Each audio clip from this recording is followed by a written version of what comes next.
Hi everyone, ఎలా ఉన్నారు? అందరు బాగున్నారా? నేను మీ Bharathi. Welcome to my channel. మనం అడవి ఆమె నేను బత్తల ప్రసాదరావు గారి నవల అడవి గురించి చెప్పుకుంటున్నాం కదా. వాళ్ళ ప్రయాణం గురించి చెప్పుకుంటున్నాము. వాళ్ళు ఉలిందర్ మాన్ చేరుకున్నారు. అక్కడ పిడుగు అనే వ్యక్తిని కలుసుకున్నారు. ఆ తర్వాత ఆమె మంచం మీద విశ్రమించింది. అక్కడి నుంచి వాళ్ళ ప్రయాణం ఎలా సాగిందో ఇప్పుడు చూద్దాం రండి. పిండారు పోసినట్టు వెన్నెల కాస్తా ఉంది. ముందు తుపాకీ భుజాన పెట్టుకుని పిడుగు నడుస్తున్నాడు. వాడి భుజం వెనక్కి తుపాకీ బట్టుంది, అంటే బ్యారెల్ ముందుకు పెట్టుకున్నాడు. పొరపాటున తుపాకీ పేలినా అది శూన్యంలోకి వెళ్ళిపోతుంది. వెన్నెల కాస్తున్నప్పుడు వేటకెవరూ పోరు, ఎందుకంటే మనుషులు జంతువులకు కనిపిస్తారు కాబట్టి. లైట్ వెలుతురు కూడా అంతగా పడదు కాబట్టి చీకట్లోనే వేట సాగిస్తారు ఎక్కువగా. వేటలో రెండు రకాలు. ఒకటేమో జంతువు వద్దకు వెళ్ళి వేటాడడం, రెండో రకం జంతువులు తిరిగే వద్ద ఉచ్చులు వేయడం లేదా మాటు వేయడం. మాటు వేయడంలో జంతువును దొంగ దెబ్బ తీయడం అన్నమాట. మేము చేరుకోవాల్సిన స్థలానికి చేరుకున్నాము. అక్కడ ఒక చిన్న మడుగు లాంటిది ఉంది. అక్కడికి జంతువులు నీళ్లు తాగడానికి వస్తాయి. పగలు వాటి అడుగులను చూసి జంతువులు వస్తున్నాయా రావటం లేదా అనేవి రూఢీ చేసుకుంటారు. వాటి అడుగులను బట్టి అవి ఎన్ని రోజుల క్రితం వచ్చింది తెలుసుకుంటారు. అంత నైపుణ్యం వేటగాడికి ఉంటుంది. మాట పెట్టుకుని వేట చేసేవాడు చాలా జాగ్రత్తలు తీసుకుంటాడు. గాలి గమనాన్ని కనుక్కోవాలి, అది ఎటు నుండి ఎటు వీస్తుందో తెలుసుకోవాలి. అది తెలుసుకోవాలంటే బీడీ వెలిగించి పొగ పీల్చి ఆకాశం వైపు వదులుతారు. అది ఎటువైపుకు వెళ్తుందో దానికి ఆపోజిట్లో మాట పెట్టుకుంటారు. అలా కాకుండా గాలి ప్రయాణం చేస్తున్న వైపుకు కూర్చుంటే మనుషుల వాసన పట్టి జంతువులు అటువైపుకు రావు. ముందుగా పిడుగు ఒక బీడి వెలిగించాడు. గాలిలోకి వదిలి గాలి గమనాన్ని అంచనా వేసుకుని తాముంటున్న వైపు సరైనదే అని నిర్ధారించుకుని ఒక చెట్టు మొదలు ఎక్కి ఆ కొమ్మ విరగకుండా నరకకుండా కొన్ని ఎండుకట్టెలు తీసుకుని వచ్చి చెట్టు మీద మంచెలాగా కట్టాడు. మంచె అనగానే తను గుర్తుకొచ్చింది. అడవిలో పరిస్థితులకు అలవాటు పడ్డా నేను చాలా దూరంలో ఉన్నాము. మంచె మీద కంఫర్ట్గా ఉందో లేదో, అయినా కూడా మంచె కింది భాగంలో తన వచ్చినప్పటి నుంచి తోడుగా ఉన్న అమ్మాయిలు తనకు తోడుగా పడుకుంటారులే అని మనసుకు సర్ది చెప్పుకున్నా ఎక్కడో చిన్న బాధగా ఉంది. ఎందుకంటే దగ్గరగా ఉన్నప్పుడు పోట్లాడుకుంటాము, కానీ కొంచెం దూరం అయితే చాలా బెంగగా ఉంటుంది. ఇలాంటి విచిత్రమైన స్నేహం ఎక్కడా ఉండదేమో నాకు తెలిసి. ఎందుకంటే ఒక ఆడ మొగ కలిస్తే శారీరక సంబంధం తప్ప మరో బంధమేదీ ఉండదు అని అనుకునే ఈ లోకంలో అలాంటి సంబంధం లేకుండా ఆడ మొగ కలిసి స్నేహంగా ఉండొచ్చు అనేదానికి మా ఇద్దరి స్నేహమే నిదర్శనం కావచ్చు. సరే, మధ్యలో మా స్నేహం గురించి తర్వాత మాట్లాడుకోవచ్చు. పిడుగు అన్నీ సర్దుతున్నాడు. ఏమన్నా సహాయం చేయాలా అని గుసగుసగా అడిగాను.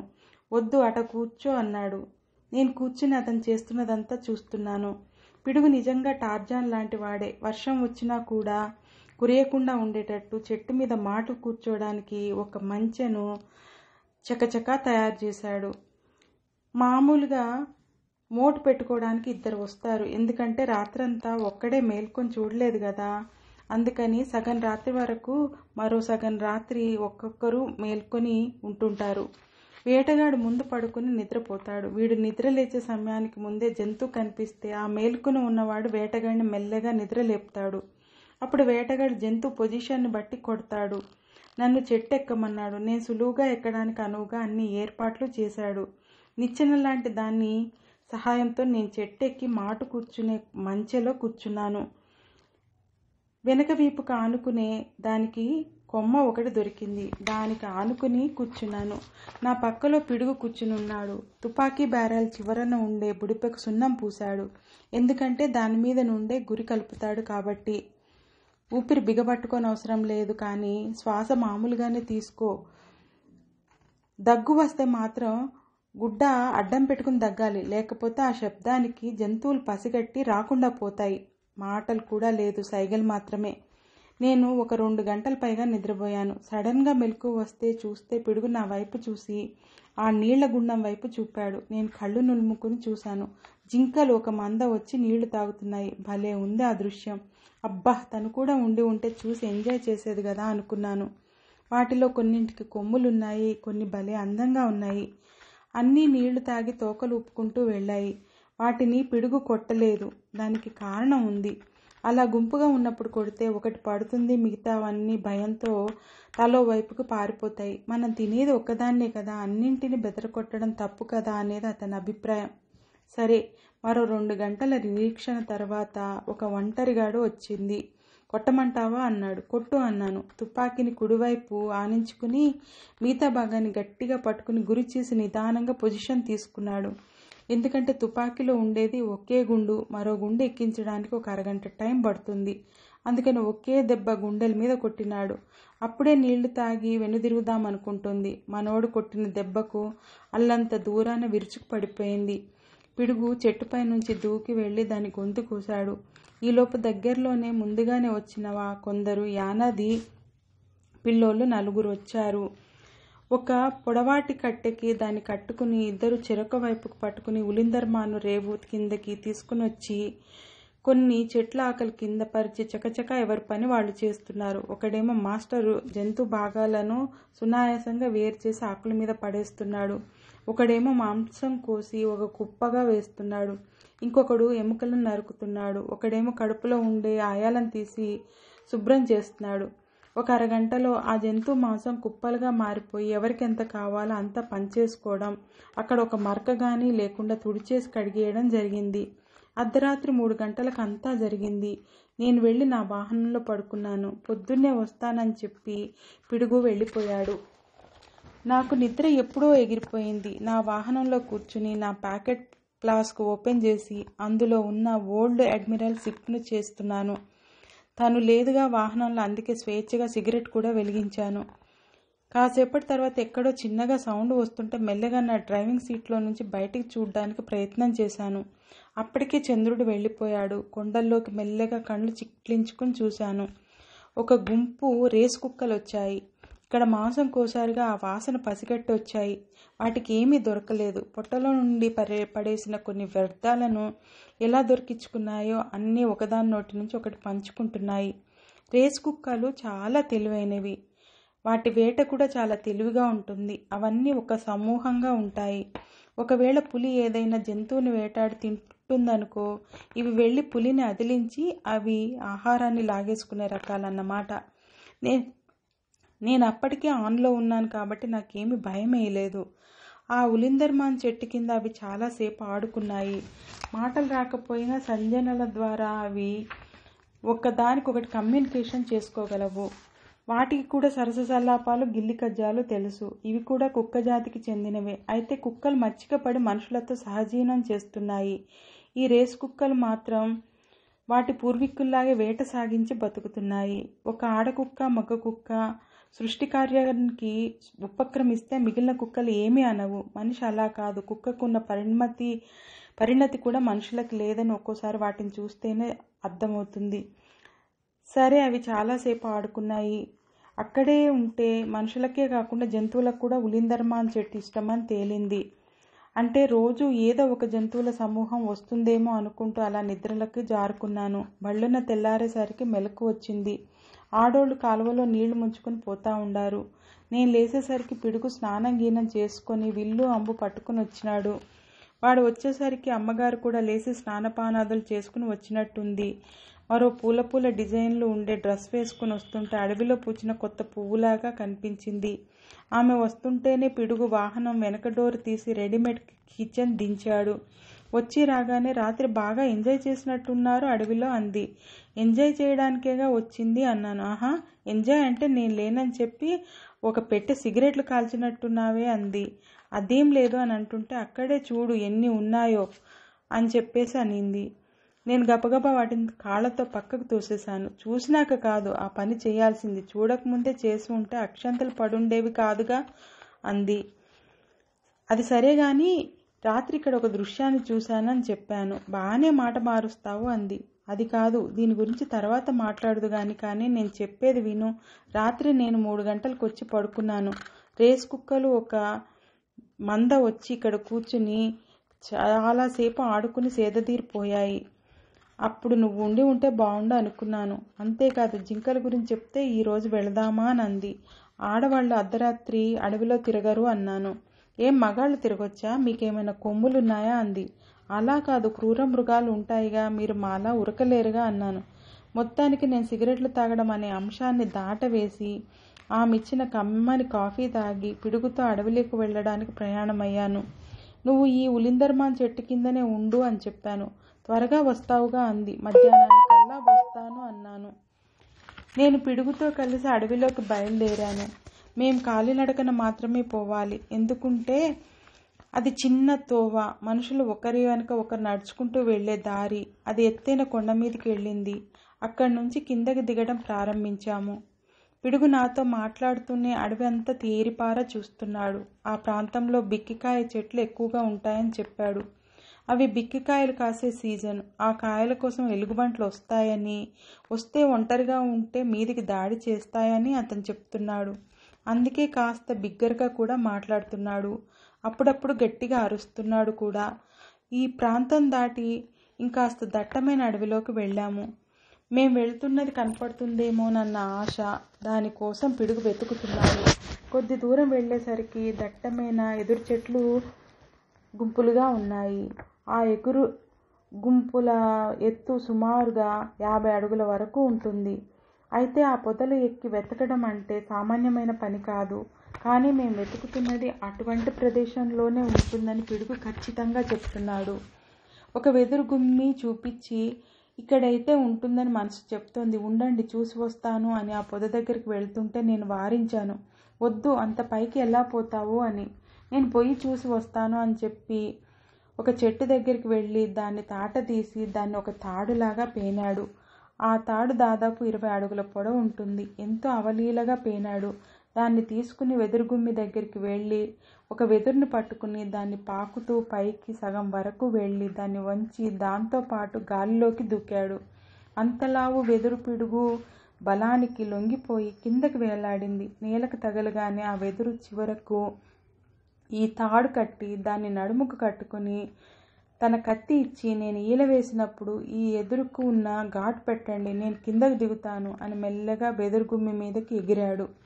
దాదాపు చిట్ట చివరికి వెళ్ళేట్టు ప్లాన్ చేసుకున్నాడన్నమాట. అతని తెగువ ధైర్యం చూసి నాకు ఆశ్చర్యం వేసింది. తాను కూడా ఉండి ఉంటే పిడుగు చేసిన ఈ ఫీట్ చూసి అబ్బురపడేది కదా అనుకున్నాను. పిడుగు మెల్లగా ఎదురుగుమ్మి మీదకి వెళ్ళి ఒక 10 నిమిషాల తర్వాత ఈల వేశాడు. నేను కత్తితో అతను చెప్పిన దగ్గర మెల్లగా కాటు పెట్టాను. ఆ ఎదురు మెల్లగా ఒకవైపు కొరగడం మొదలుపెట్టింది. చిటారు కొమ్మన ఉన్న పిడుగు మెల్లగా కిందకు జారుకుంటూ వచ్చి తాడు విప్పుకొని, మీరు వెతుకుతూ వచ్చింది ఇక్కడ దొరికింది. అయితే దాన్ని తీయడం అంత సాధ్యం కాదు, కానీ కష్టపడితే తప్పకుండా జరుగుతుంది అన్నాడు. నేను ఎలా అని అడిగాను. అది ఒక్క తేనెపార తెట్టెను దాటుకుని పోవాలి. ఆ తేనెపారను లేపాలంటే చాలా కష్టం. అవి అడవి తేనెటీగలు. కుడితే మనిషి ఒక 10 నిమిషాలు పోతాడు. అందుకని ముందు ఆ తేనెటీగలను మచ్చిక చేసుకోవాలి. దాని తర్వాత వాటికి పొగబెట్టి లేపాలి. వాటిని లేపిన తర్వాత మీకు కావాల్సింది సులువుగా తెచ్చుకోవచ్చు. ఈ తతంగం చేయాలంటే నేను ఒక్కడిని సరిపోను. ఒక 4-5 పట్టుకుంటే కానీ కుదరదు అని చెప్పాడు. మరి ఈరోజు కుదరదా అన్నాను. ఈరోజు మళ్ళీ మనం పోయి రావాలంటే పొద్దుగూకుతుంది. పదండి పోదాం అని చెప్పి బయలుదేరాడు. అతనికి వెనక నేను బయలుదేరాను. పోవడం అయితే దూరం అనిపించింది, కానీ వెనక్కి తిరిగి నడవడం చాలా సులువు అనిపించింది. అడవిలో నడవడం అంటే ఆషామాషి వ్యవహారం కాదు. గుట్టలు మిట్టలు ఉంటుంది. కాబట్టి త్వరగా నడుచుకుంటూ వచ్చాము. మేము వచ్చేసరికి వంట పూర్తి చేసినట్టుంది. కూర్చుని తీరుబడిగా ఆ తాండాలో ఉండే అమ్మాయిలతో కబుర్లు చెప్తుంది. మేము రావడం చూసి లేచి నవ్వుకుంటూ వచ్చింది. ఏమైంది పోయిన పని అన్నట్టు కళ్ళతోనే అడిగింది. నేను కాస్త నిట్టూర్పు విడిచి వెళ్ళి కాలువలో కాళ్ళు చేతులు కడుక్కుని వచ్చి టవల్ తీసుకుని తుడుచుకుంటూ ఉంటే తను అడిగింది, ఏంటి దొరికిందా లేదా అని అడుగుతుంటే, నువ్వు పలకవెందుకు అనింది గట్టిగా. తన వైపు తిరిగి చూసి, దొరికింది, కానీ అది ఏమైంది, ఎందుకు తీసుకురాలేదు అని అడిగింది. అది తీయడం అంత సులువు కాదు, చాలా కష్టపడాలి అని పిడుగు చెప్పాడు అన్నాను. సరే ముందు తిందాను రా అని పిలిచింది. నేను వెళ్ళి బండ మీద కూర్చున్నాను.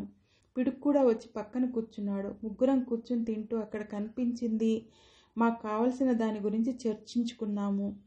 సాయంకాలం అందరూ అడవి నుండి ఇళ్లకు వెళ్ళిన తర్వాత ఎవరెవరు వస్తారో వాళ్ళని తీసుకుని పోదామనుకున్నాము.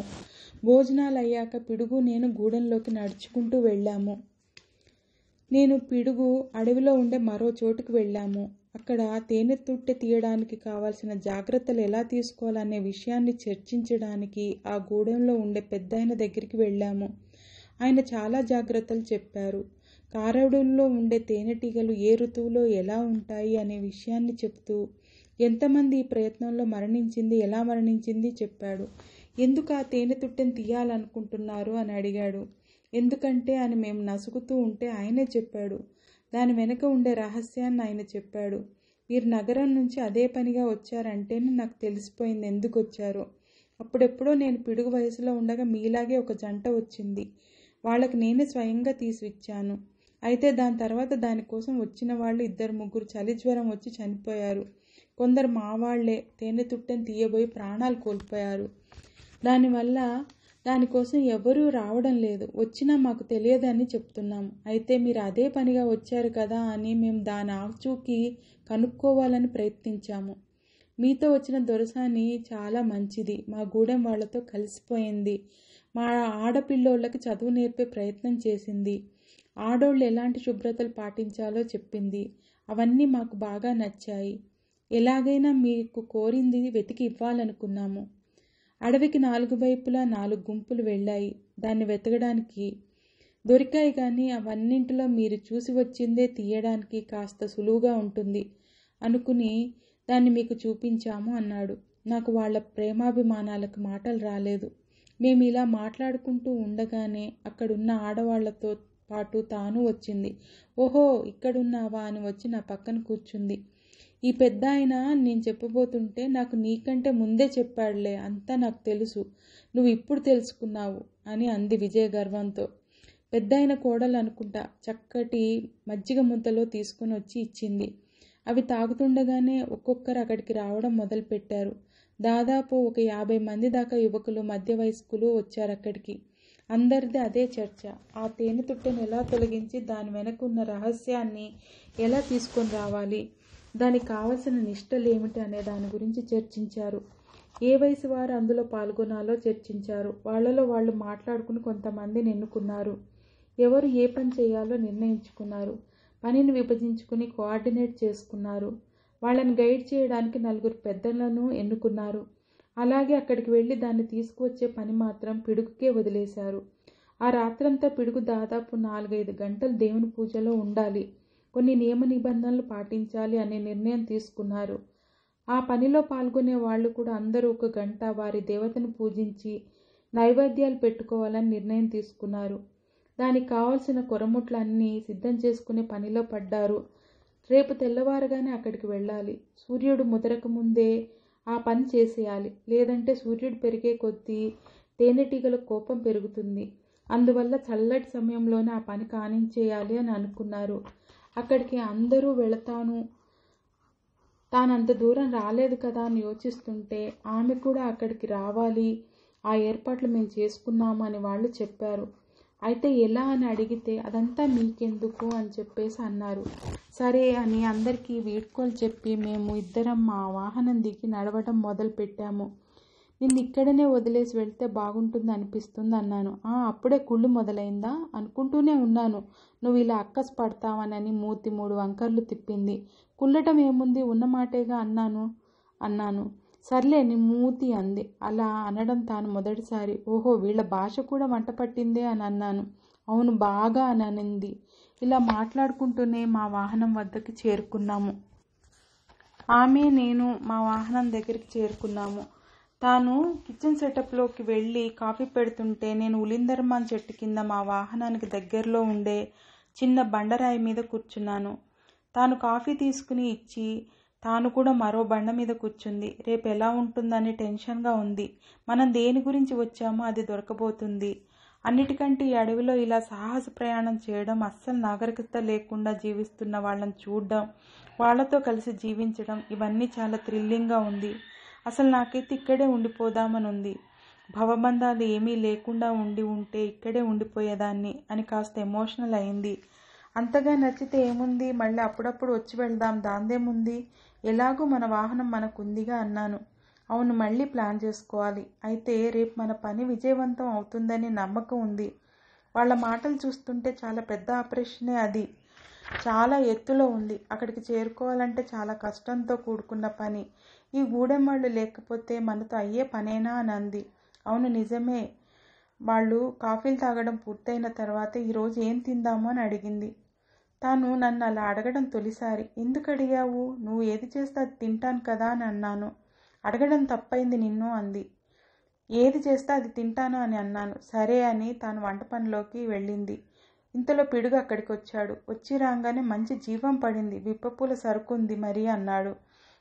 త్వరలో అడవిని విడిచి వెళ్ళాలి కదా, మళ్ళీ ఇలాంటి అవకాశం రాదు అనుకుని కాసేపు ఆలోచించి ఆమె వంట చేయకముందే చెప్పి బతికించావని చెప్పి తన దగ్గరికి వెళ్ళి చెప్దామనుకునే లోపు నాకు తెలిసిందిలే నువ్వేం చెప్పాలనుకుంటున్నావో అని అంది.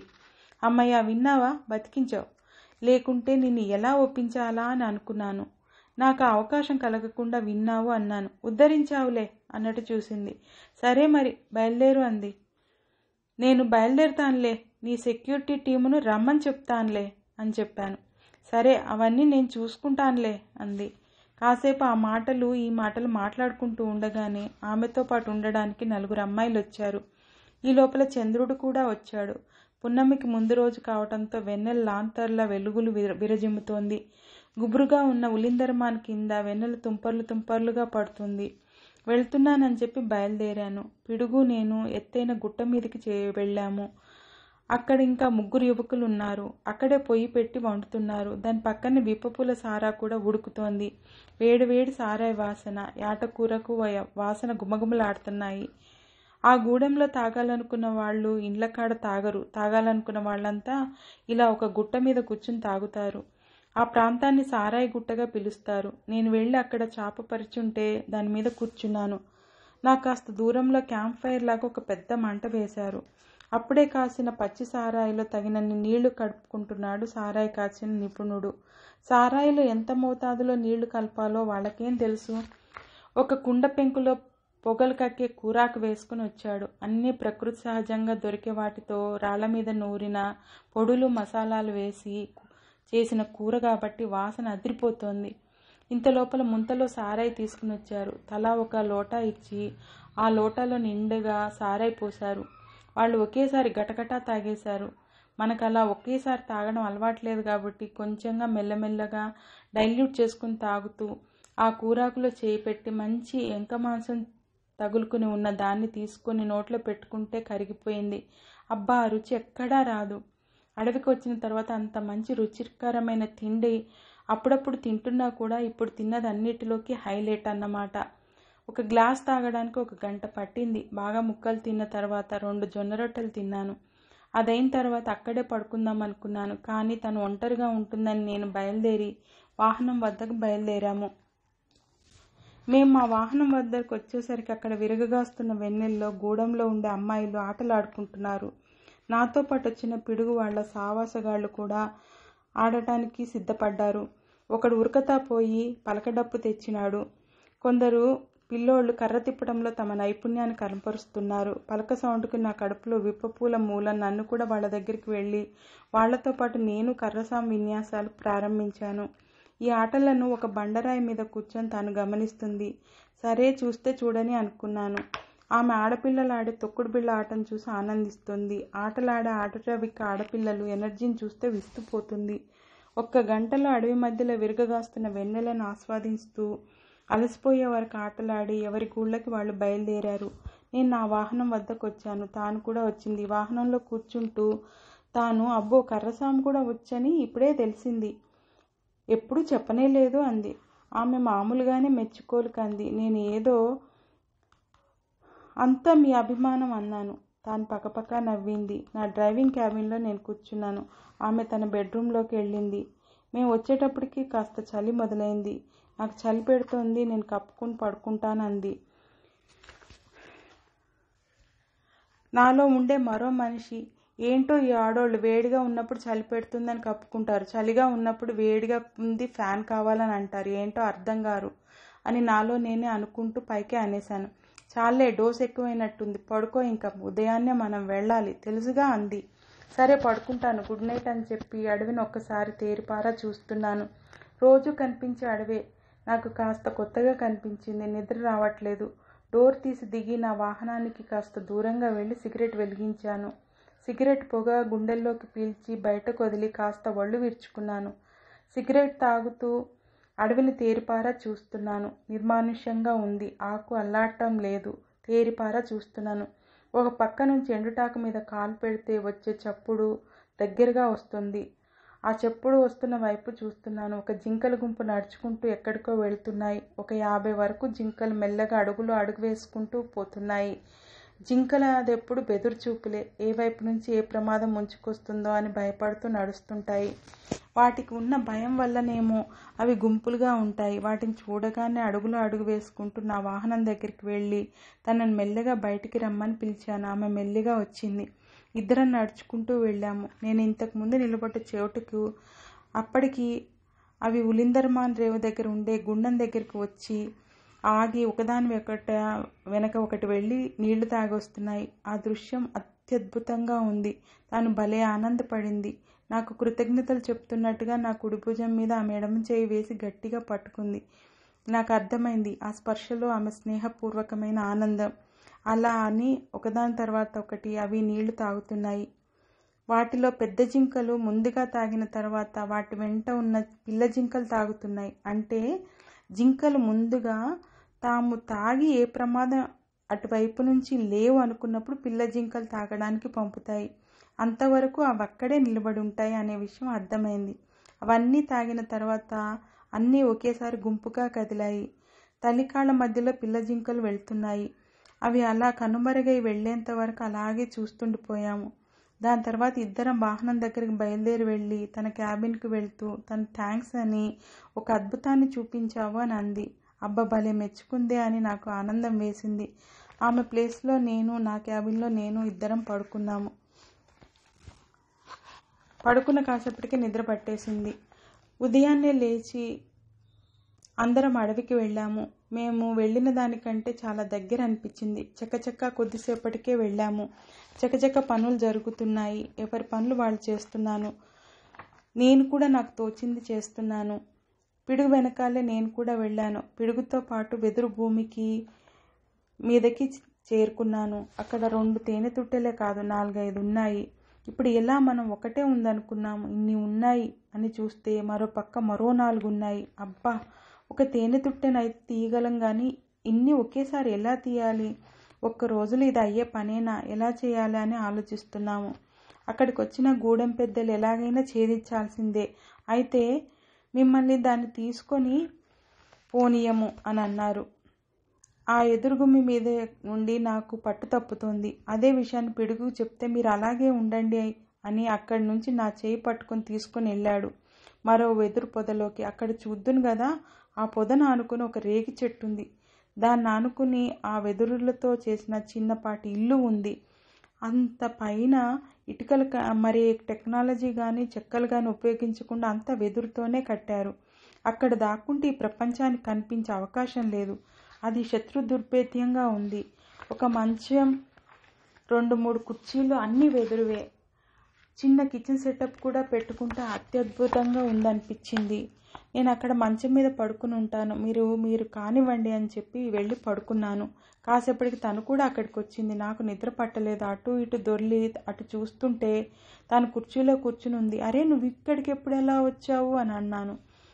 మేము రాకూడదా, రాలేమా అంది. అలా కాదు, నేను రావడానికి ఎంతో కష్టపడ్డాను, నువ్వెలా వచ్చావు అంటే నీ అంత కష్టపడలేదు. చెట్టుకి జోలకట్టి తాళ్లతో నన్ను పైకి లాగారు. భలే థ్రిల్లింగ్గా అనిపిస్తోంది అని అంది. అవును, నాకు కూడా అలాగే అనిపించింది అన్నాను. అలా మాట్లాడుకుంటూ ఉండగానే వర్షం టపటపా కురవసాగింది. ఒక పక్క ఎండ, మరొక పక్క వాన పడుతోంది. అంత పైన ఉన్న మేము ఉంటున్న ఎదురు ఇంట్లో మాత్రం ఒక్క చుక్క కూడా కుదరటం లేదు. అకాల వర్షం కావడంతో నేల తడిసి మట్టి వాసన వేస్తోంది. నేను వాకిలి దగ్గరలో ఉన్నాను. అక్కడి నుంచి కిందికి చూస్తే గుండె గుబేల్మంది. అమ్మా, ఇక్కడి నుంచి పడితే ఇంకేమన్నా ఉందా అని అనుకుంటుండగానే తాను నా వెనుకకు వచ్చి నన్ను గట్టిగా ఒక తోపు తోసింది. అంతే, నేను అంత ఎత్తు నుంచి కింద పడ్డాను. ఆ పట్టం ఉలిక్కిపడి లేచాను. అలా చేయి విదిలిస్తూ లేయటంతో నా చేయి స్టీరింగ్కి కొట్టుకుంది. నాకు అప్పటికి అర్థమైంది ఇది నాకు వచ్చిన కళ అని. ఒళ్ళంతా చెమటలు పట్టాయి. ఏంటి కళ ఇలా వచ్చింది అని. అనుకుని బాటిల్లో నీళ్లు తీసుకుని తాగి నా వాహనం దిగి ఒక సిగరెట్ ముట్టించి దమ్ములాగుతున్నాను. ఆ సమయంలో అడవిలో ఉండే కోడిపుంజులు పోటీలు పడి కుక్కరకో అని కీచుగొంతు వేసుకుని అరుస్తున్నాయి. అక్కడక్కడ కొన్ని తెల్లవారుజామునే చీకటి విడిపోకముందే ఆహారాన్ని వెతుక్కుంటూ పోయి పక్షులు తమ తోటి పక్షులను లేయండి అని పిలుస్తున్నట్టు అనిపించింది. దమ్ము కొట్టడం పూర్తి కాగానే వెళ్ళి పడుకున్నాను. తెల్లారి లేగానే ఈ విషయాన్ని తనకి చెప్పాలి. ఇలా కల వచ్చింది, అందులో నువ్వు నన్ను పైనుంచి తోసేశావు అని. ఎందుకు అలా తోసావని అడుగుతాను. ఏమంటుందో చూడాలి. తన కోసమే నేను ఇంత సాహసం చేసి జాగ్రత్తగా భద్రంగా తీసుకుని వస్తే తనకు కావాల్సింది దొరకగానే నన్ను తోసేస్తుందా? అరే తోసిందే అనుకో, ఒక్కతే ఎలా తిరిగి వెళ్తుంది? నాకు లాజిక్ చిక్కలేదు. అలా ఆలోచిస్తూనే నిద్రలోకి జారుకున్నాను. తర్వాత ఆదమర్చి నిద్రపోయాను. ఎప్పుడు తెల్లారిందో కూడా తెలియదు. పిడుగు వచ్చి నా వాహనం తలుపులు కొడుతుంటే లేచాను. అప్పుడెప్పుడో పొద్దు పొడుస్తోంది. అరే లేటుగా లేచానా అన్నాను. అదేం లేదు, త్వరగా తయారవు పోదామన్నాడు. నేను వాహనం దిగేటప్పటికి తాను మాత్రం యుద్ధానికి బయలుదేరే దానిలాగా షూ బ్యాగు అన్నీ వేసుకుని రెడీగా ఉంది. ఎప్పుడు తెల్లారిందో కూడా తెలియదు. పిడుగు వచ్చి నా వాహనం తలుపులు కొడుతుంటే లేచాను. అప్పుడెప్పుడో పొద్దు పొడుస్తుంది. అరే లేటుగా లేచానా అనుకున్నాను. నేను ఒక 10 నిమిషాల్లో తయారై వస్తానని చెప్పి కాలువ గట్టుకు వెళ్ళి రెడీ అయి వచ్చేసరికి అందరూ గుమిగూడి ఉన్నారు. నా కోసం ఎదురు చూస్తున్నాను. నేను రాగానే కాసేపు కూర్చుందాం, మంచి కాలం రాగానే బయలుదేరదాం అన్నారు. కొందరు కింద కూర్చుంటే కొందరు అక్కడ ఉన్న బండరాళ్ల మీద కూర్చున్నారు. నేను కూడా ఒక చోట కూర్చున్నాను. ఆమె అడవి చెలికత్తెల మధ్య ఉండి వాళ్లతో కబుర్లు చెప్పుకుంటూ వాళ్లతో ముచ్చట్లు పెడుతూ నవ్వుకుంటూ ఉంది. నన్ను అసలు పట్టించుకోవడం లేదు. నాకు కావాల్సింది అదే. లేకుంటే నేను అక్కడ ఉంటే మొగాళ్లతో ఫ్రీగా ఉండలేను. ఈరోజు అడవిలో ప్రయాణించాలంటే కాస్త దూరం నడవాల్సిందే. కాస్త ధూపం కూడా పడాల్సిందే. మంచి అడవిలో పండిన సరుకు ఉంది అని అక్కడి పెద్దాయన చెప్పాడు. చెలిమ వెలిగింది. మంచి వాసన వస్తుంది. ఒకరి నుండి ఒకరికి చేతులు మారి నా దగ్గరకు వచ్చింది. మరో చెలిమ ప్రయాణం చేస్తుంది. గంజాయి తాగేది మట్టితో తయారు చేసిందని చెలిమ అంటారు. అడవిలో దొరికే మంచి గంజాయిని సరుకు అని పిలుచుకుంటారు. నేను కూడా ఒక పీకు పీకాను. రాత్రిది ఇంకా దిగలేదు. నిన్న రాత్రి విప్పపూల సరుకు దిగాలంటే చాలా టైం తీసుకుంటుంది. ఆ మత్తుకు ఈ మత్తు తోడయ్యేసరికి మంచి కిక్ వచ్చింది. ఇప్పుడు ఎలా ఉందంటే ఇలా 10 కొండలైన అలవోకగా ఎక్కుతాను అనే నమ్మకం కలిగింది. మత్తుకు ఉండే మహిమ అదే. మనసును బయటపడకుండా చేస్తుంది. అందరూ 3 వంతులు వేశారు. నాకు 2 వంతులకే నిండా ఉంది. గూడెం పెద్ద ఇంకా బయలుదేరదామా అన్నాడు. అలాగేనా అందరం అనుకున్నాం. అందరు రౌండ్గా నిల్చున్నాం. కొందరు వాయిద్యాలు వాయించడం మొదలు పెట్టారు. కాసేపు ఆ వాయిద్యాల శబ్దానికి ఒక చిన్న నాట్యం చేశారు అందరూ. అదే ఊపులో అందరం కేకలు వేసుకుంటూ పాటలు పాడుకుంటూ బయలుదేరాము. కొంత దూరం వెళ్ళాక తను ఎలా వస్తుందో కనుక్కుందామని చూస్తే తాను మాత్రం పల్లకీలో వస్తుంది. 4 పక్కల 4 వ్యక్తులు పల్లకీని మోస్తున్నారు. అది పూర్తిగా వెదురుతో చేసిన పల్లకీ. చాలా అలకగా అంటే లైట్ వెయిట్గా ఉంది. కాబట్టి మోసేవాళ్ళకి పెద్దగా బరువు ఉండదు. కాబట్టి వాళ్ళు చాలా అలకగా ఆమెను మోసుకెళ్తున్నారు. పరదాలు లేని పల్లకీ కాబట్టి తాను అనుభవిస్తున్న ఆనందం కనిపిస్తోంది. నేను చూస్తున్నానా లేదా అని ఓరకంట గమనిస్తోంది. నేను కూడా మత్తులో ఉన్నాను కదా. తన వైపు చూసి చూడనట్టు అంటే ఏటో చూస్తున్నట్టు మనుషుల చాటు నుండి చూస్తున్నాను. ఇలా మా ప్రయాణం సజావుగా సాగుతోంది. మధ్య మధ్యలో కొందరు అక్కడ యువకులు ఒక్కరవుతారనే పద్యాలు ఆరపిస్తున్నారు. ఎంత మంచి మంచి స్వరాలు వాళ్ళవి. వింటూ ఉంటే మళ్ళీ మళ్ళీ వినాలనిపించే విధంగా రాగయుక్తంగా పాడుతున్నారు. నిజంగా అడవి బిడ్డల్లో ఎంత గొప్ప ప్రతిభ ఉంటుందో ప్రత్యక్షంగా చూస్తే గానీ తెలియదు. వీళ్లలో మంచి విలుకాండ్లు, ధైర్యస్తులు, ఒరిజినల్ 6 ప్యాక్ ఉన్నవాళ్ళు, రకరకాల ప్రతిభ ఉన్నవాళ్ళు ఉంటారు. కానీ వీళ్ళ బయట ప్రపంచానికి తెలియరు. ఇలాంటి వాళ్ళకు ఒలింపిక్స్లో పాల్గొనే ప్రతిభ ఉన్న రాజకీయాలు తెలియవు. కాబట్టి వీరి ప్రతిభ అడవిని దాటదు. అడవిలోని క్రూరముగాలతో పోరాటం చేసి వాటిని మట్టి కరిపించిన బలశాలులు కూడా ఇక్కడే ఉంటారు. ఏదేమైనా వీళ్లతో ఇలా ప్రయాణం చేయడం ఒక కొత్తగా అనుభూతిని మిగిల్చింది. ఎందుకంటే ఇంతకుముందు నేను ఒక్కడినే చాలాసార్లు వచ్చాను. అయితే నా మటుకు నేను సెదదీరి వెళ్ళేవాడిని.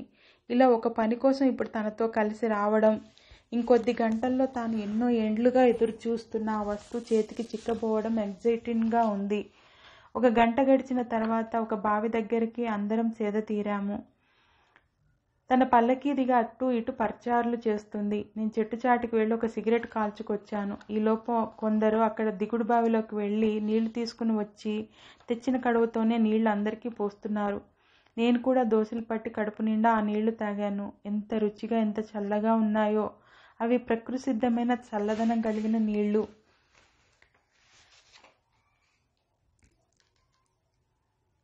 నిజంగా ప్రకృతి సిద్ధంగా దొరికిన నీళ్లలో ఎన్నో పోషక విలువలు ఉంటాయి. అందుకే ఇక్కడ ఉండే ప్రజలు గాలి ద్వారా, నీటి ద్వారా, ప్రకృతి ప్రసాదించే ఫలాల ద్వారా మంచి పోషక విలువలు పొంది ఆరోగ్యంగా ఎలాంటి అనారోగ్యాల బారిన పడకుండా బ్రతుకుతూ ఉంటారు.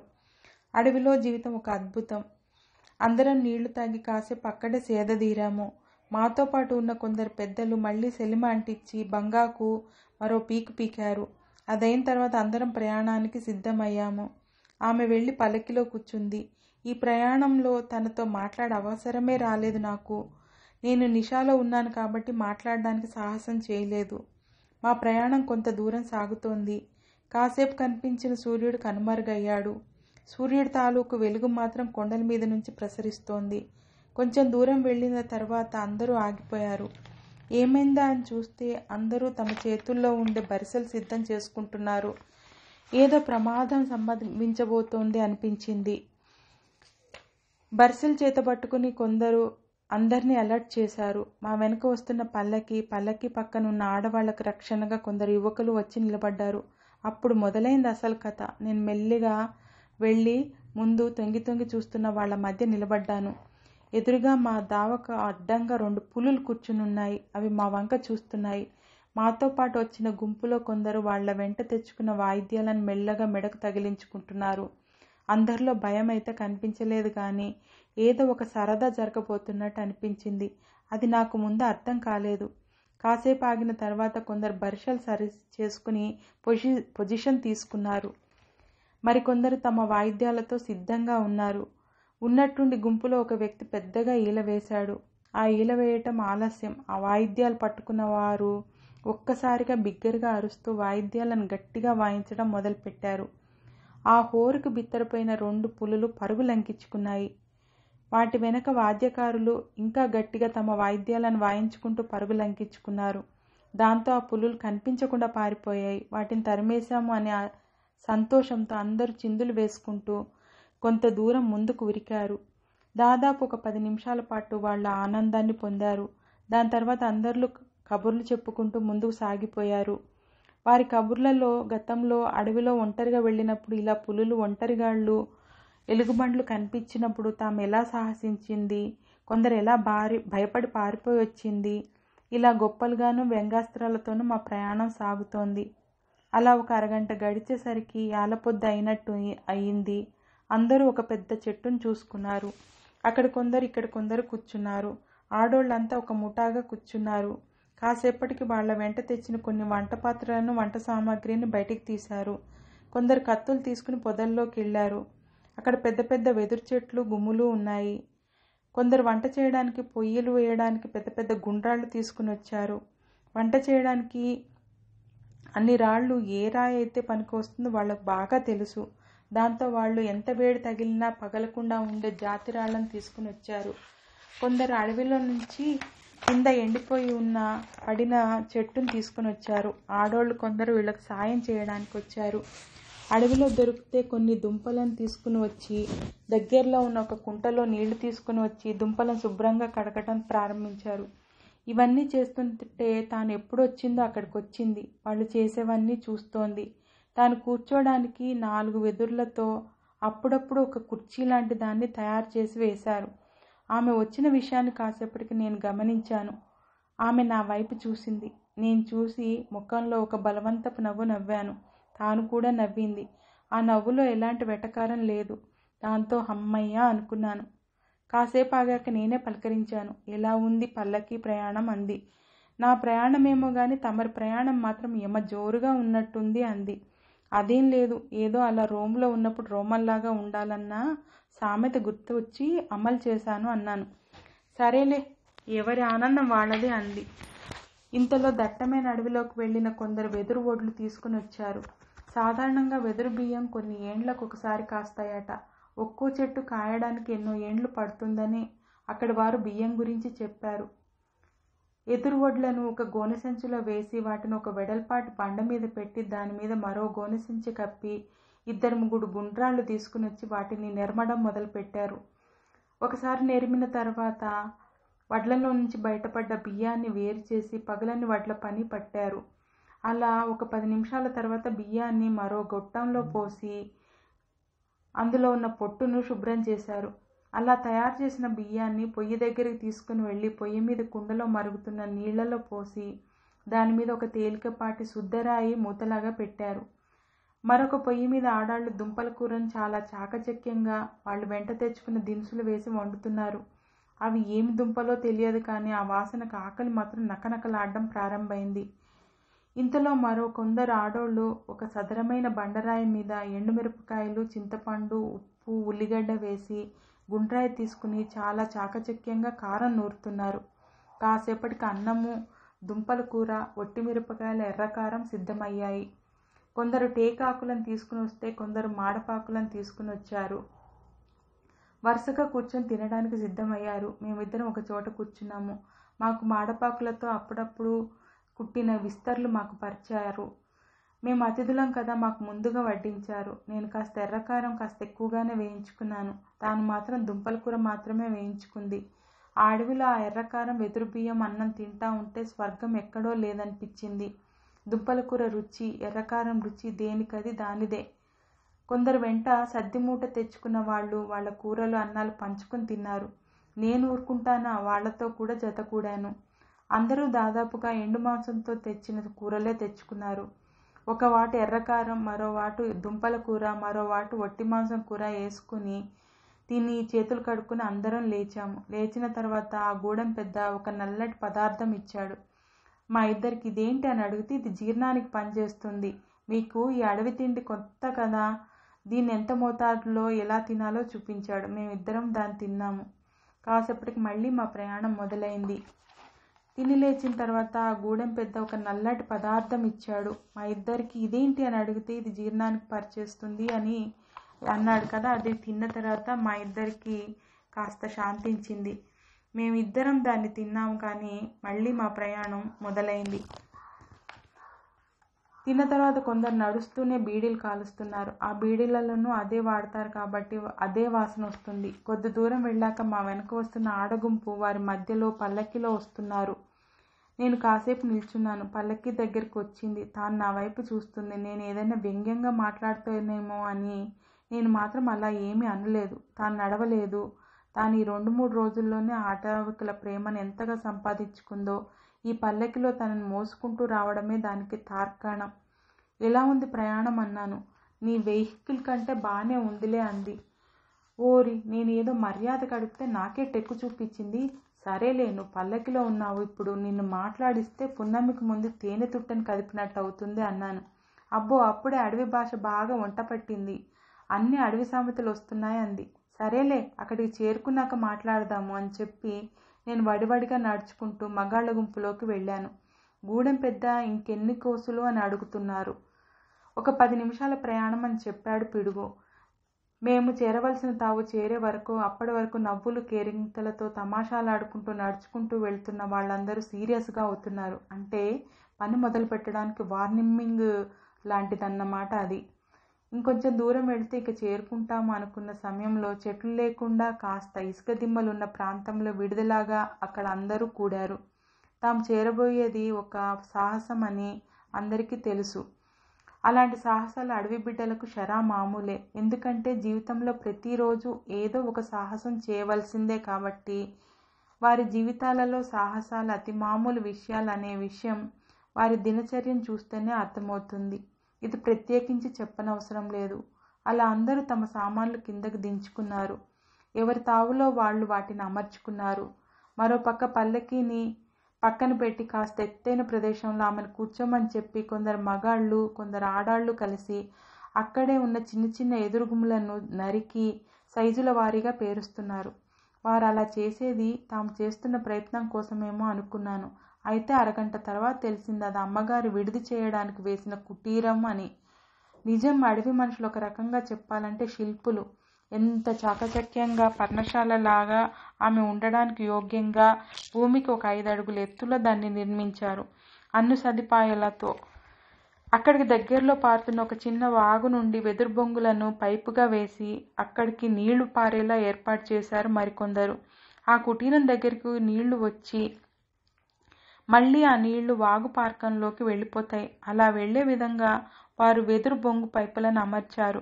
మనకు వాడకానికి కావాలంటే ఆ నీళ్ల పంపులను తిప్పుకుంటే వచ్చే విధంగా అటవీ మెకానిజాన్ని వాడారు. ఆటవికుల ప్రతిభను చూసి ఇద్దరం మరోసారి ఆశ్చర్యం పొందడం అయింది. ఆమెకు వాడుకోవడానికి ఒక వాష్రూమ్ను కూడా ఏర్పాటు చేశారు. ఎందుకంటే ఒకవేళ ఆపరేషన్ చాలా టైం పట్టేటట్టయితే రాత్రి ఇక్కడే ఉండాల్సి ఉంటుంది. అలాంటప్పుడు వాళ్ళు అడవికి అలవాటు పడ్డవారే కాబట్టి ఎలాగైనా పడుకోగలుగుతారు. అయితే ఆమె మాత్రం ఆ అడవికి అతిథి కాబట్టి ఆమెకి ఏ లోటు కలగకుండా అన్ని ఏర్పాట్లు చేయడమే కాకుండా ఆ కొత్త కుటీరంలో ఎలాంటి దుష్టశక్తులు రాకుండా ఆ గూడెం పెద్దయిన పూజలు నిర్వహించాడు. ఎక్కడి నుంచి తెచ్చారో, ఎవరు వెళ్ళి పట్టుకొచ్చారో తెలియదు కానీ ఒక అడవి కోడి పుంజును ఆ కుటీరానికి బలిచ్చారు. నాకు మాత్రం దాని కూర ఎప్పుడు చేస్తారా అని ఆశ కలిగింది. దానికోసమే ఎదురు చూస్తున్నాను. ఇంతమందికి ఆ ఒక్క కోడి కూర ఏం సరిపోతుంది అని అనుకుంటూ కోడిబొచ్చి ఒలిచేసరికి పోతే దాంతోపాటు మరో 5 కోళ్లున్నారు. మనోళ్ళు ఎవరో అదును చూసి ఉచ్చివేసినట్టున్నారు. 1/2 డజన్ కోళ్లు పడ్డాయి. అవసరానికి పనికి వచ్చాయి. నాకు ఆనందం కాదు. ఒక పక్క ఈ కోళ్ల పనులు ఒకవైపు జరుగుతుంటే మరో పక్క మా ఆపరేషన్ దగ్గర నిపుణులు పని ప్రారంభించారు. ముందుగానే వారు దాన్ని ఎలా ఛేదించాలి అనేది ఒక రూపకల్పన చేసుకున్నారు కాబట్టి ఆ భయంకరమైన అడవి తేనె తుట్టెలను చాకచక్యంతో అడ్డు తొలగించి మాకు కావలసిన ఆ వైవిధ్యమైన మొక్కను తీసుకురావాలి. అందులో ఏమాత్రం తేడా జరిగినా అడవి తేనెటీగలకు అక్కడున్న అందరం బలి కావాల్సిందే. అయితే అలాంటి పరిస్థితి వస్తే ఏం చేయాలని ముందుగానే ఊహించి తేనెటీగల మీద వాలి కుట్టడానికి ప్రయత్నించినా కూడా వాటి కాటు పడకుండా ఒక చెట్టు ఆకుపసరిని తీసుకుని వచ్చారు. అక్కడున్న ప్రతి ఒక్కరు అది ముందుగా పూసుకోవాలి. అది పూయలేని స్థలం అంటే తలపై భాగం అందరూ గుడ్డ కట్టుకోవాలి. కండ్లు మాత్రమే కనిపించే విధంగా ఒక సన్నటి వెదురు పొరలను అతికించే విధంగా ఏర్పాటు చేశారు. మొక్క మొత్తం ప్యాక్ అవుతుంది. ఆ ఈగలు ఎక్కడ వాలినా కూడా అవి కుట్టలేవు సరికదా. ఆ పొసరకు అవి మత్తులోకి జోగిపోతాయి. అలా పకడ్బందీగా ప్రణాళిక రచించారు. ఆ తేనె తుట్టెలు ఉన్న వైపుకి పైకి వెళ్ళి అవసరమైతే సులువుగా కిందకి దించడానికి 2 పెద్ద పెద్ద వెదురు బొంగుల నడుం వరకు పాక్కుంటూ వెళ్ళి ఆ వెదురు బొంగుల కొసలను కిందకి వంచారు.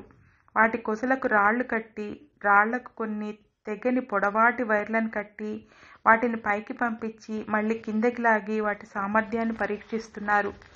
కొందరు నిపుణులు మరికొందరు వెదురు పొదల పైకి కాకుండా మరో దారి గుండా పైకి వెళ్ళడానికి చకచకా నిలువు నిచ్చెన లాంటిది తయారు చేస్తున్నారు. ఆ నిలువు నిచ్చెన ఎక్కేటప్పుడు ఒకవేళ పట్టు తప్పితే పట్టుకోవడానికి కొన్ని అడవిలో దొరికే బలమైన తీగలను అమర్చుకుంటూ వెళ్తున్నారు. నేను కోళ్లు కాల్చి శుభ్రం చేసే దాని దగ్గర ఉండి తన దగ్గరికి వెళ్ళాను. తను అప్పుడే కాళ్ళు ముఖం కడుక్కుని ముచ్చటగా తయారై కూర్చునుంది. నేను వెళ్ళి తనకు ఎదురుగుండా ఉండే వెదురు కుర్చీలో కూర్చున్నాను. తాను నన్ను చూసి గుండెల నిండా శ్వాస తీసి వదులుతూ నాకు చాలా ఎగ్జైటింగ్గా ఉంది అంది. అన్నాను. నీకేమనిపించట్లేదా అంది. అనిపిస్తోంది. ఇది సక్సెస్ అయ్యి ఆ మొక్క మనకు దొరకగానే తిరిగి వెళ్ళిపోతాం కదా అనే బెంగగా ఉంది అన్నాను. తను అదో రకంగా చూసి అంటే నీ ఉద్దేశం అంది. అది కాదు, మనం దాదాపు వారం రోజులుగా ప్రయాణిస్తున్నాం. ఈ అడవిని ఆస్వాదిస్తున్నాం. ఎంతైనా అడవిని వదిలిపెట్టి వెళ్ళాలంటే కాస్త బాధేగా అన్నాను. అంతకుముందు నేను మాట్లాడిన దాంట్లో ఏదో తేడా ఉన్నట్టు నాకు అనిపించింది. అది తనకు చేరింది. నాకు ముందు చెప్పింది బాగానే వినిపించింది కానీ ఇలా అడవిలోనే ఉండడం ఎలా సాధ్యమవుతుంది? నేను కొన్ని ఏండ్లు ఈ మొక్క గురించి ఎన్నో పుస్తకాలు చదివాను. నా జీవితంలో దాదాపు 25% ఈ మొక్క కోసమే చదివి తెలుసుకున్నాను తెలుసుగా అంది. అవునవును, అందుకేగా నేను నిన్ను తీసుకొచ్చింది అన్నాను. అవును, తీసుకొచ్చావు. కొద్దిసేపట్లో మనం ఇన్నాళ్ళు అనుకున్నది మనకు దక్కుతుంది అనగా నీ మాటల్లో ఏదో శ్లేష కనిపిస్తుంది అంది. శ్లేష ఏమీ లేదు. నాకు నీతో ప్రయాణం, ఈ ప్రమాదాలు ఇవన్నీ చాలా అద్భుతంగా అనిపించాయి. అదే విషయాన్ని నీకు చెప్పబోయాను. అంతలోనే అడ్డుకున్నావు అన్నాను. సరేలే, నేను మాత్రం అర్థం చేసుకోలేనా అంది. నేను తన మాటలకు సమాధానం ఇచ్చేంతలో మా ఆపరేషన్ దగ్గర నుంచి ఒక కుర్రాడు వచ్చాడు. పిడుగు పిలుస్తున్నాడు అని. సరే, నేను మళ్ళీ వస్తానని ఆ యువకుడితో పాటు ఆపరేషన్ జరిగే చోటుకి బయలుదేరి వెళ్ళాను. మెల్లగా ఎవరి పనుల్లో వాళ్ళు ఉన్నారు. నేను వెళ్ళగానే పిడుగు వచ్చాడు. ఈరోజు అయిపోతుంది, లేదా రేపు ఉదయం కల్లా అయిపోతుంది. ఇప్పుడు సూర్యుడు చల్లబడే లోపు అన్ని కార్యక్రమాలు జరిగితే ఓకే. చీకటి పడే లోపు తీయగలిగితే తీస్తాము, లేదంటే ఎక్కడి పనులు అక్కడే ఆపేసి తెల్లవారుజాము ఇంకా తెల్లారుతుంది అనంగా పని మొదలుపెట్టి పొద్దు పొడిచే లోపు దాన్ని పూర్తి చేస్తాము.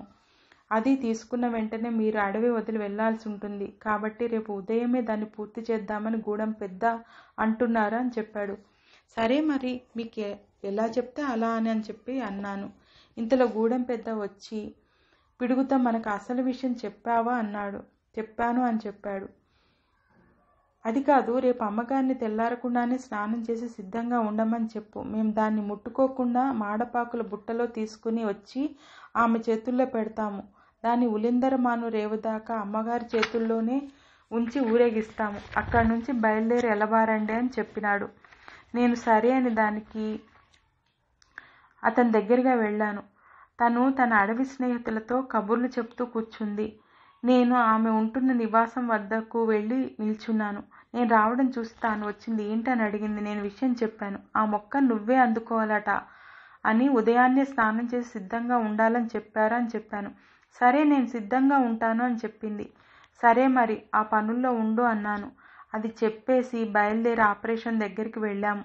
అక్కడ తీగలతో చేసిన తాడులు, వెదురులతో తయారు చేసిన నిచ్చెనలు, ఒక తేనెటీగకు పొగ పెట్టడానికి ఎదురుగడలకు గడ్డి కట్టిన దోట్లు, ఒకటేమిటి ఆపరేషన్కి అన్నీ సిద్ధమే. ఇప్పుడంటే ఇప్పుడు తీయగలరు, కానీ తీసిన వెంటనే అక్కడి నుంచి దాన్ని తీసుకువెళ్ళాలని అడవిగూడెం పెద్ద చెప్పిన మాటలను అందరూ శిరసావహించినట్టుగా అక్కడ అన్నీ పెట్టి అడవి తల్లికి తేనెతుట్టెలకు పూజలు చేసి అక్కడి నుంచి బయలుదేరారు. అప్పుడప్పుడే కనిపించని సూర్యుడి వెలుగు అవగతం అవుతుంది. మెల్లగా మబ్బులు కమ్ముకుంటున్నాయి. కొంచెం దూరంగా గుబురుగా ఉన్న మరికొన్ని ఎదురుగుమ్ముల దగ్గరికి వెళ్ళి మెల్లగా కాకడాలు వెలిగించారు. అక్కడే పొయ్యిలు పెట్టి ఆడోళ్ళు మగోళ్ళు కలిసి అడవి కోడి మాంసాలకు అక్కడే అడవిలో దొరికే కొన్ని మూలికలు తెచ్చి దాంతో మసాలాలు చేస్తున్నారు. ఆడోళ్ళు రొట్టెలు కాలుస్తున్నారు. ఆ కూర తినదు కాబట్టి ఆమె కోసమని కొందరు అడవి లోపలికి వెళ్ళి దాదరాకు తీసుకుని వచ్చారు. దాదరాకు ఉడకపెడుతుంటే ఆ వాసనకు నా కడుపులో ఆకలి అయ్యింది. వెంటనే వెళ్ళి నాకు కూడా కొంచెం దాదరాకు పెట్టమని అడిగితే అక్కడ ఉన్న ఆడవాళ్లు నన్ను వెక్కిరించి అంతా అమ్మగారికే, అమ్మగారిని అడిగి పెట్టించుకో అని మొహమాటం లేకుండా చెప్పారు. రొట్టెలు గుమగుమలాడే అడవి కోళ్ల కూరాకు, మోడపాకులు, టేకాకులు పరిచి దాని మధ్య అంతా సిద్ధంగా పెట్టారు. తనకేమో పక్కనే కొన్ని ఆకులు పరిచి అక్కడ ఆమెకు కావలసినన్ని రొట్టెలు, దాదరాకు ఒట్టి పెట్టారు. నేను 4 రొట్టెలు టెంకాయ చిప్పతో చేసిన గరిటెతో 2 గరిటెలు కూరాకు వేసుకుని గబగబా తినేశాను. నాకు దాదరాకు మీద మనసు పీకుతా ఉంటే ఇంకో రొట్టె వేసుకుని తాను కూర్చున్న దగ్గరికి వెళ్ళాను.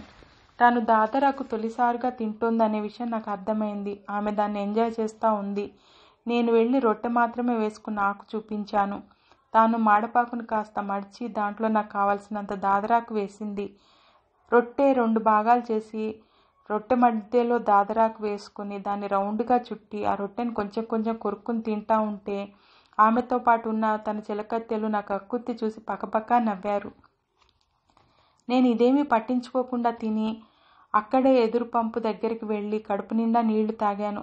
తిన్న తర్వాత అరగాలి కదా, అందున మంచి మంచి అడవి ఆడపిల్లలు వాళ్ల ముందు తమ ప్రతాపం చూపించాలనే యువకులు అక్కడ కాగడాల వెలుగులో చిన్న శబ్దంతోటి దరువు వేస్తుంటే, వంతుల వారీగా గెంతుతుంటే కొందరు ఆడపిల్లలు వాళ్లతో కలిసి జత చేసి మేమేం తక్కువ తినలేదు అని వాళ్ళు ఆడడం మొదలెట్టారు. అలా 2 గంటల తర్వాత అందరూ ఎవరి పడకలకు వాళ్ళు వెళ్ళారు. నేను పిడుగు కోసం వెతుక్కుంటున్నాను. పిడుగు చేతిలో తోలు సంచి తీసుకుని వచ్చి నాకు కన్ను కొట్టాడు. నేను అమ్మగారు పడుకుందో లేదో చూసిరాపో అని చెప్పాను. వాళ్ళు ఏదో ఆడుకుంటున్నారు. వాళ్ళ విడిది దగ్గరికి ఒక్క మగ పురుగు కూడా వెళ్ళకూడదు, వెళ్ళరు. వాళ్ళకి ఏదైనా ప్రమాదం సంభవిస్తే వాళ్ళు కొమ్ము ఊదితే గాని మనం అక్కడికి వెళ్ళకూడదు. వాళ్ళు కూడా ఇక్కడికి రారు అని చెప్పారు. గడ్డి గాదం లేని 2 ఇసుక దిబ్బల మీద కూర్చుని మేము పిడుగు తెచ్చిన విప్పపుల సారాయి పీక విప్పాము. ఆకులతో చేసిన గ్లాసుల్లాంటి వాటితో అందరికీ కొలతల ప్రకారం పోశారు. నేను ఆకు గ్లాసులు తాగేసి సెలిమతో బంగాకు పీకి అట్టనే ఇసుకలో పడుకున్నాను. ఒకరొకరుగా వాళ్ళు కూడా పడుకోవడం మాత్రం మతికి ఉంది. తెల్లారి తొలికోయి కూడగానే అందరం అనుకున్నాం, విప్పపూల సారా వేసేటప్పుడే. ఆ అడవిలో ఎలాంటి పొల్యూషన్ లేని స్వచ్ఛమైన గాలి. అడవి అమ్మలాంటిది, ఆదమర్చి నిద్రపోయేలా చేస్తుంది. తెల్లవారుజామున తొలికోడి కూసింది. ఫ్యాక్టరీ సైరన్ విన్న కార్మికుల్లా అందరం చకచకా లేచి నీళ్ల కాలువ వైపు పరుగున వెళ్ళి కాలకృత్యాలు తీసుకుని వచ్చి ఆ చల్లటి నీళ్లలోని స్నానాలు చేశాము. తెల్లవారుజామున చల్లటి నీళ్లు ఒంటికి తగలగానే ఎక్కడలేని ఎనర్జీ వచ్చింది. అందరం తయారైపోతుంటే ఆడవాళ్లు ఉన్న వైపు కూడా సిద్ధమవుతున్నట్టు అనిపించింది. అందరం ఆ మొక్క ఉండే ఎదురు గుమ్మల దగ్గరికి చేరుకున్నాము. అందరం అన్నీ సిద్ధం చేసుకుని చిన్న రెక్కి కూడా చేశారు. ఎలా చేయాలి, దాన్ని ఎలా తీసుకురావాలి అనేది ప్రాక్టీస్ చేశారు. అందరినీ తేనె తుట్టెలు కుట్టకుండా పసరు పూసుకోవాలని చెప్పి అందరూ పూసుకున్నారు. ఇంతలో తన చిలకత్తెలతో వచ్చింది. వాళ్ళు కూడా పసరుతో పాటు పసుపు గంధం కూడా పూసుకున్నారు. తను మాత్రం మంచి పచ్చచీర కట్టుకుని అడవిలాగే కనిపిస్తోంది. ఆమె కోసం మరో పల్లకి తయారు చేశారు. ఇప్పుడు తాను ఒక్కతే కాదు కదా, ఏ మొక్కకైతే వచ్చిందో ఆ మొక్కను కూడా పల్లకిలో తీసుకుని వెళ్ళాలి కాబట్టి అది జాగ్రత్తగా పెట్టుకోవడానికి పల్లకిలో ఒక కుండీ లాంటి దాన్ని వెదురులతో తయారు చేశారు. అందరూ ఊపిరి బిగబట్టి ఉన్నారు. మళ్ళీ ఒక ఫైనల్ రెక్కి చేశారు. అందులో తాను కూడా పాల్గొని ఆ మొక్కను అందుకున్న తర్వాత పల్లకిలో ఉండే కుండీలో ఎలా అమర్చాలో, ఆ తర్వాత తన పల్లకిలో ఎలా కూర్చోవాలో, పల్లకిని ఎలా ముందుకు తీసుకెళ్లాలో అన్నీ చేశారు. ఇప్పుడు క్షణం భయం. అందరూ ఎవరి ఇష్ట దైవానికి వాళ్ళు మొక్కుకుంటున్నారు. తాను కూడా కళ్ళు మూసుకుని ధ్యానిస్తూ ఉంది. తనను చూస్తే అచ్చు వనదేవతలాగా ఉంది. అందరూ అలర్ట్గా ఉన్నారు. కాసేపు అంతా నిశ్శబ్దం. కాసేపటి గూడెం పెద్ద అయిన చేతిలో ఉండే కొమ్ముబూర ఊదాడు. అంతే, చకచకా ఎవరి పనుల్లో వాళ్ళు నిమగ్నమయ్యారు. చకచకా పనులు జరిగిపోతున్నాయి. ఆపరేషన్ తేనెతుట్టి స్టార్ట్ అయింది. వెదుర్లకు కట్టిన బోదగడ్డిని అంటించుకుని ముందుగా కట్టుకున్న వేర్ల తాడులను పట్టుకుని నలుగురు చకచకా పాకుతూ పైకి వెళ్లారు. గడ్డికి అంటించిన మంట కాలిపోకుండా అందులో ఏదో చెట్టు పసరు పోశారు. దాంతో దట్టమైన పొగ మాత్రమే వస్తుంది. ఆ పొగ పైకి పాకుతోంది. మరో నలుగురు ఆ మొక్క ఉండే చోటుకు కొన్ని అడుగుల దూరానికి వెళ్లారు. ఒక్కసారి పొగ తాకటంతో తేనెటీగలు మెల్లగా లేచి ఎలాంటి ప్రమాదం జరగకుండా గుంపులుగా వెళ్ళిపోతున్నాయి. కింద ఉన్న గూడెం పెద్దాయన ఏవో మంత్రాలు చదువుతూ మధ్యలో కొమ్ము నూతున్నాడు. అందరూ వారి ఇష్టదైవాలకు బిగ్గరగా ప్రార్థనలు జరుపుతున్నారు. కొద్దిసేపటికి తేనెటీగలు ఆ ప్రాంతాన్ని వదిలేసి వెళ్ళాయి. వీరు వెలిగించిన పొగ దివిటీలు కింద పడ్డాయి. దివిటీలు పట్టుకున్నవారు తమ మధ్య ఉండే ఆయుధాలతో ఆ తేనె తుట్టలు తెగిపోకుండా కిందకి తెస్తుంటే, మరోవైపు ఆ మొక్క కోసం వెళ్ళిన వారు తమ దగ్గరుండే పదునైన ఆయుధాలతో ఆ మొక్కను తెంపుకొని వచ్చారు. కిందకి తీసుకుని వచ్చిన తర్వాత 2 తేనె తుట్టెలను అప్పటికే చిక్కగా అల్లిన వెదురు బుట్టల్లో పెద్ద ఆకులను వేసి ఆ 2 తేనె తుట్టెలను అందులో ఎదురెదురుగా పెట్టి దాని మధ్యలో ఆ మొక్కను ప్రతిష్ఠించారు. దాన్ని తీసుకుని వచ్చి ఒక ఆకు కుదురు తన తల మీద పెట్టి ఆమె తల మీద ఈ మొక్కను పెట్టారు. అప్పుడు చూడాలి తన కళ్ళలో వెలుగు. వనదేవతకి జీవం వస్తే ఎలా ఉంటుందో అలా ఉంది. ఆమె ముందు నడుస్తుంటే ఆమె చిలకత్తెలు ఆమెకు ఎలాంటి ఇబ్బంది కలగకుండా ఆమెను పల్లకి వరకు తీసుకుని వచ్చారు. తాను పల్లకిలో ఎక్కి కూర్చుని అప్పటికే ఏర్పాటు చేసిన కుదురులో ఉన్న ఆ తేనె తుట్టెలు ఉన్న మొక్కను భద్రంగా పెట్టింది. అందరూ జయధ్వానాలు చేశారు. అక్కడి నుంచి అప్పటికప్పుడు ప్రయాణం మొదలైంది. ఒకరి వెనకాల ఒకరు విజయగర్వంతో అడవి దాటి ఉలిందరమాన్ రేవు దగ్గరికి చేరుకున్నాము. నేను వెళ్ళి నా వాహనాన్ని రివర్స్ చేసి మేము వచ్చే దారిలో వెళ్ళడానికి సదుపాయంగా పెట్టాను. వాహనం మధ్యలో ఆ తొట్టెను అమర్చి కుదుపులకు ఒదిగిపోకుండా పాలపరిగ చెట్ల కొమ్మలతో చేసిన ఒక చట్రంలో బిగించారు. తాను వచ్చి నా పక్క సీట్లో కూర్చుంది. తన కళ్ళలో ఆనంద బాష్పాలు. అవి తన అడవి చెలికత్తెల కళ్ళల్లో కన్నీళ్లు. నేను వెళ్ళి గూడెం పెద్దాయనకి పాదాభివందనం చేసి అందరినీ మనసారా హృదయానికి ఆలింగనం చేసుకుని డ్రైవింగ్ సీట్లో కూర్చుని వాహనాన్ని ముందుకు కదిలించాను. అలా వాళ్ళు అడవంతా తిరిగి ఆ మొక్కని సంపాదించి తిరిగి పట్టణానికి బయలుదేరారండి. ఇది ఈ అడవిలో వారి ప్రయాణం. Thank you.